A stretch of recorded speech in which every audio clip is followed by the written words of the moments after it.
You know what you need photos for. You did your homework and know size, resolution, and the type of license that you need. Now, it's time to dig deeper.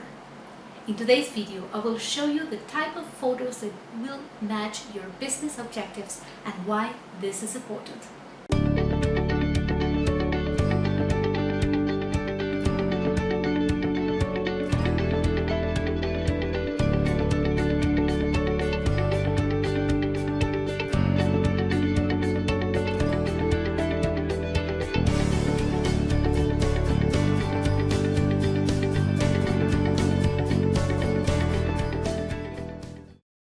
As a businesswoman, your photos are not just pretty things that you drop on your website and social media. What you want is photos that actually help you advance your business objectives, that help you get more fans, that help you make more sales, that help you bring new customers. When you are selecting photos for your business, then there are three things that you need to consider. Number one, who you are and what your brand stands for. Number two, your ideal clients, who they are and what they like, what they come to you for. Number three, your business objectives. In this video, we are going to start with your business objectives because they are what is most normally overlooked. You, your clients, and your objectives constitute what I call the triad of photos that sell. The objectives refer to what you want to achieve with your business. We are going to start with this one because they are the ones that are most often overlooked. And they refer to two things. First of all, the objectives that you have with all your images as a whole. So what do your visuals need to help you do? And the second dimension of the objectives is what do you want each image to do specifically for your business? What is the action that you want the persons that view that image to take after they have seen it? We will start with the first dimension, the dimension of your images as a whole, and we will consider the whole of your image collection. Number one, you need to consider what are you using your images for? What are the business goals that the images will support? Here are a few possibilities. Your image may help you build awareness about your brand. They may differentiate your business from the competition. They may educate consumers as to how they can use your products, how your work can help them, and what you can do for them. They can help you introduce a new product, support a product launch, position yourself as a thought leader. You need to know what are your objectives. This is going to be the key not only for selecting the right images for your brand, but also for using them in the right way. Let me give you a little example about how this works. If you're using your photos to educate your consumers, show them how your products work and allow them to see how these products would fit into your product range, you could use a mix of the following images. Style photos with your products in them in order to show them and so that they can visualize using your products. Photos of your products in action, for example, showing key aspects of what makes them special. Product close-ups, products of your shop, photos of your working space in order for them to see what you put in from yourself into those images and how those products are created. Now let's say what you want to do is to show your full product range, create real hype about your products, and create a community around your creations. In this case, to the types of photos that we mentioned before, you would also feature customer photos and encourage your customers to tag you with a specific tagline. You could steer backstage photos, including photos of all your creative process, apart from the type of photos mentioned above. Someone that does this beautifully is the Fifth Element Live, and I would highly recommend that you go to their Instagram profile to see how they do it.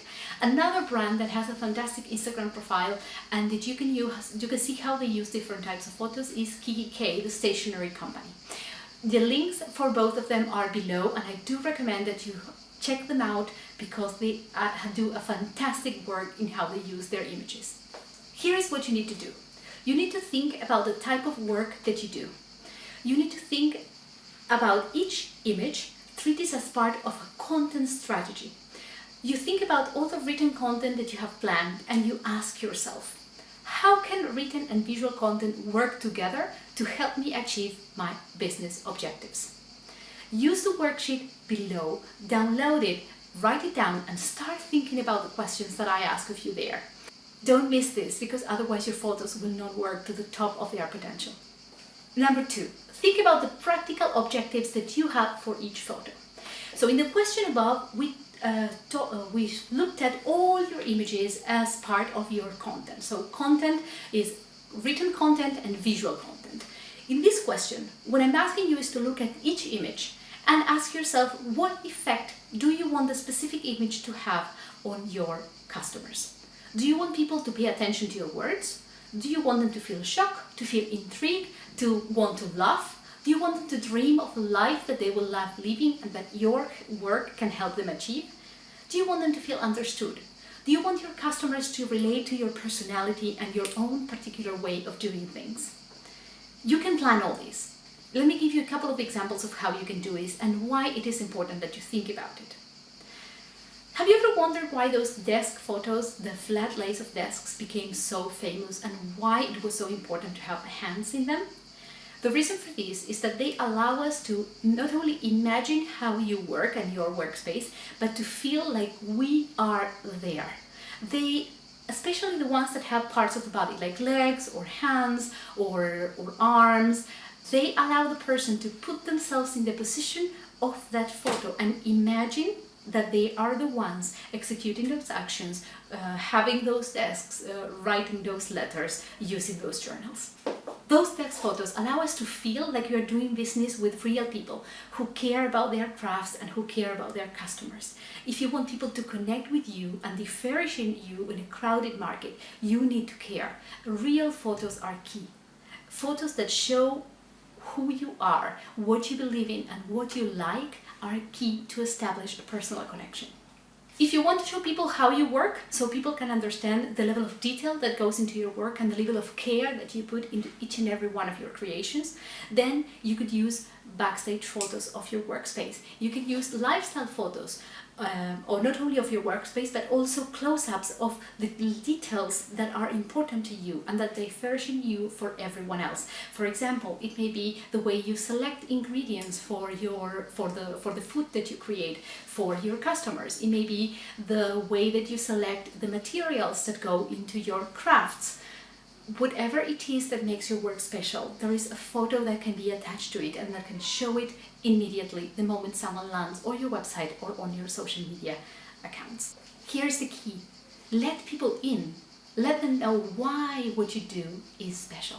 If you want to show the dream life that your work and that your products and services can help your clients achieve, then what you would focus on is lifestyle pictures, pictures that show what is possible instead of showing their current reality. If you want your audience to be reminded all year long about products that are evergreen and that sometimes are a bit seasonal, for example, planners or organization products that tend to have their high season in January, December to March, and then they fall low. But if you want to remind them in case they want to buy something from you, then you will strategically put those objects in photos that are apparently of something else so that people can remember them and buy. You can read about how we did this for Maggie Carles in the case study that is in the link below.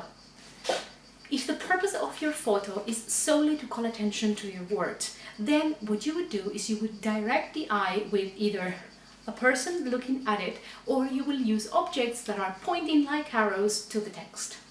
If your desire is for someone to pay attention, then you would choose an image that has a person looking straight to the camera. If you want people to relate to your images, you may choose to show human presence without necessarily choosing a face. You can do it with arms, with a torso, or with legs. Knowing what you want to achieve will make your search much faster and you will achieve much better results. Here's what to do next. Grab your worksheet, answer all the questions related to your objectives, and then go to Pinterest. Make a Pinterest board for each and every one of your objectives, a different one. It doesn't have to be public, you can do a secret board.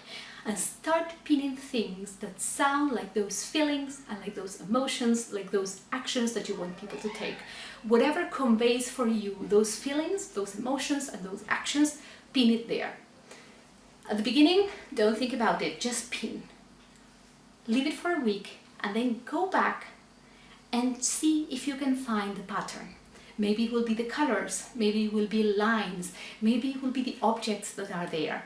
Those are the things that for you represent your objectives. So use them and choose images that are similar, or commission images that are similar to your photographer.